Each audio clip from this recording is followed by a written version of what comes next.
गौरव महर्षी भगवानराव वामनराव पाटील समाजसेवेचा अखंड प्रवास. महाराष्ट्राच्या राजकारणाचा विचार मनात आला की आपसुकच विलासराव देशमुख यांचे नाव डोळ्यासमोर येते आणि साहजिकच लातूर जिल्हा अग्रस्थानी दिसतो. याच लातूर जिल्ह्यातील देवणी तालुक्यात पूर्वीचे घोडगाव आणि आजचे विजयनगर येथून उभ्या राहिलेल्या एका कर्तृत्ववान व्यक्तिमत्वाचा जीवन प्रवास म्हणजे गौरव महर्षी भगवानराव वामनराव पाटील यांची कहाणी होय. मार्कंडेय प्रकाशनाच्या जीवनगौरव उपक्रमानिमित्त आमचे मनही याच भूमीत रेंगाळले. रामचंद्र पाटील यांच्या गावात पाटील घराणे म्हटले की डोळ्यासमोर उभा राहतो तो टोले जंगवाडा, शेतीशी नाळ, शिक्षणाचा वारसा आणि गावगाडा हाकण्याची परंपरा. अधिकार आणि कर्तव्य यांची शृंखला जपणारे हे घराणे, ज्याला आज आपण समाजसेवा असे नाव देतो, ती सेवा पुढच्या पिढीत आपसूक उतरलेली दिसते. माननीय रामचंद्र पाटील यांचे ज्येष्ठ सुपुत्र वामनराव पाटील यांना पाटीलकीचे बाळकडू लाभले होते. त्यांच्या तालमीत आजचे गौरव महर्षी भगवानराव पाटील तावून सुलाखून निघाले. लहानपणापासूनच गावकऱ्यांशी आपुलकी, त्यांच्या सुखदुःखात सहभाग, गरीब शेतकऱ्यांच्या मुलांचे शिक्षण, मुलींची लग्ने, पुरात अडकलेल्या कुटुंबांसाठी स्वतःच्या विहिरीतील दगडांनी घरे उभारण्यापर्यंत जनतेचा पालक कसा असावा हे त्यांनी आपल्या वडिलांकडून प्रत्यक्ष पाहिले. गावठाणांसाठी स्वतःची जमीन दान दिली, अनेक घर तयार केले गोरगरिबांसाठी व आत्ताचे विजयनगर आहे त्याचे दुसरे नाव म्हणजे इंद्राळगावचे जे लक्ष्मीनगर झाले, असे अनेक उदाहरण देता येतील. हाच वारसा भगवानराव पाटील यांनी पुढे अधिक व्यापक केला. तो काळ असा होता की काँग्रेस म्हणजे लातूर आणि लातूर म्हणजे काँग्रेस. समाजसेवेचा ध्यास घेतलेल्या भगवानराव पाटील यांचा प्रवास काँग्रेसमध्ये अपरिहार्यच होता. तत्कालीन उदगीर तालुका काँग्रेस अध्यक्ष पी.जी. पाटील यांच्या साथीने ते काँग्रेसमध्ये सक्रिय झाले आणि पुढे उदगीर तालुका काँग्रेसचे सचिव बनले. इथूनच त्यांच्या राजकीय वाटचालीला दिशा मिळाली.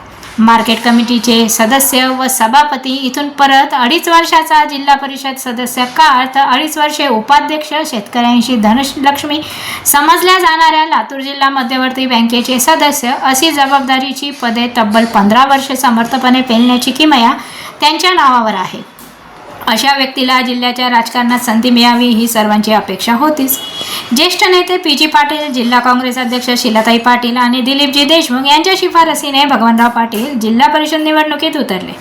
जवळपास सर्व सर्कलच्या ग्रामपंचायतीचा पाठिंबा मिळवत ते जिल्हा परिषदेचे उपाध्यक्ष झाले. आजच्या तरुण राजकारण्यांनी याकडे मुद्दाम पाहावे. मला तिकीट द्या म्हणण्यापेक्षा जनतेच्या चरणी निष्काम सेवेशी एक ठोस देणगी अर्पण केली तर पद स्वतःहून चालत येते. भगवानराव पाटील हे त्याचे जिवंत उदाहरण आहेत. महाराष्ट्र कर्नाटक सीमेवरील जटिल सिंधी कामड कोल्हापुरी पाटबंधारा हा विषय त्यांच्या राजकारणाचा केंद्रबिंदू आहे. मांजरा नदीवरील या बंधाऱ्यासाठी त्यांनी तब्बल 15 वर्षे अथक पाठपुरावा केला. लखनराव सोनाळ हे कर्नाटक बॉर्डर, पण आपल्या महाराष्ट्रातील लातूर जिल्हा मांजरा नदीच्या काठावर आहे. सर्व राजकीय सहाय्याने आमदार तोंडचेरकर यांच्या माध्यमातून सरकार दरबारी बैठका, पाठपुरावा आणि ससेमिरा लावण्यात आला. अखेर मुख्यमंत्री विलासराव देशमुख यांच्या कार्यकाळात दोन्ही राज्यांना विश्वासात घेऊन हा प्रस्ताव मार्गी लागला. कर्नाटकाने त्यांच्या हद्दीत तर महाराष्ट्राने आपल्या हद्दीत काम करण्याचा ठराव केला. 1988 पासून सुरू झालेला हा संघर्ष 1999 मध्ये फळाला आला.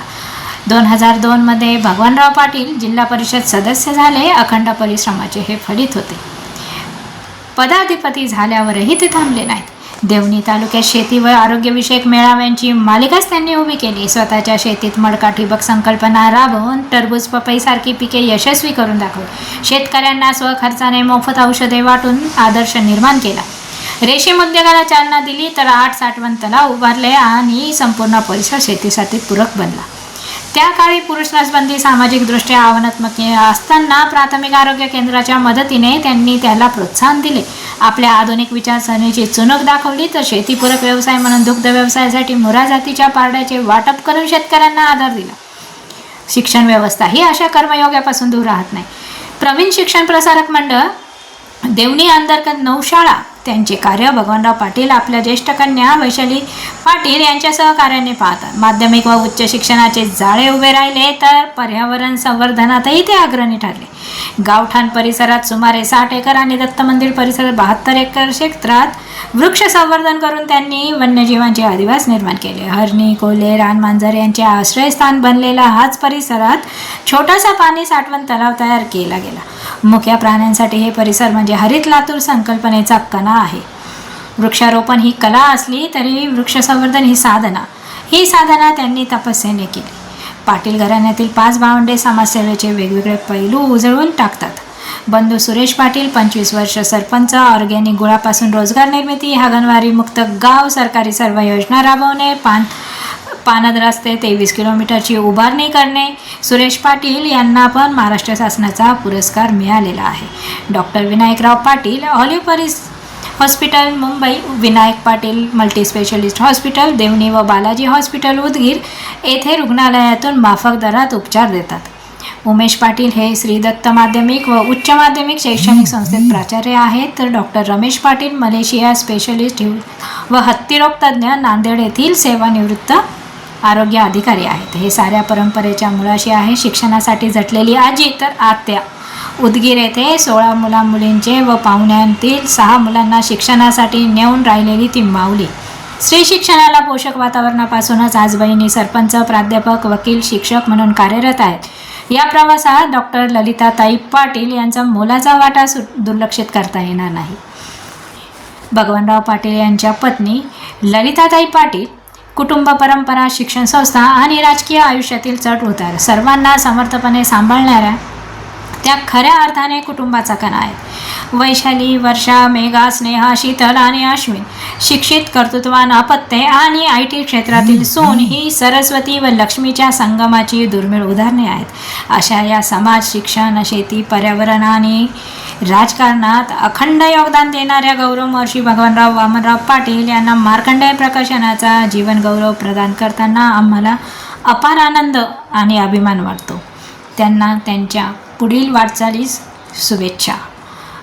ब्युरो रिपोर्ट, आपली दुनियादारी, नाशिक.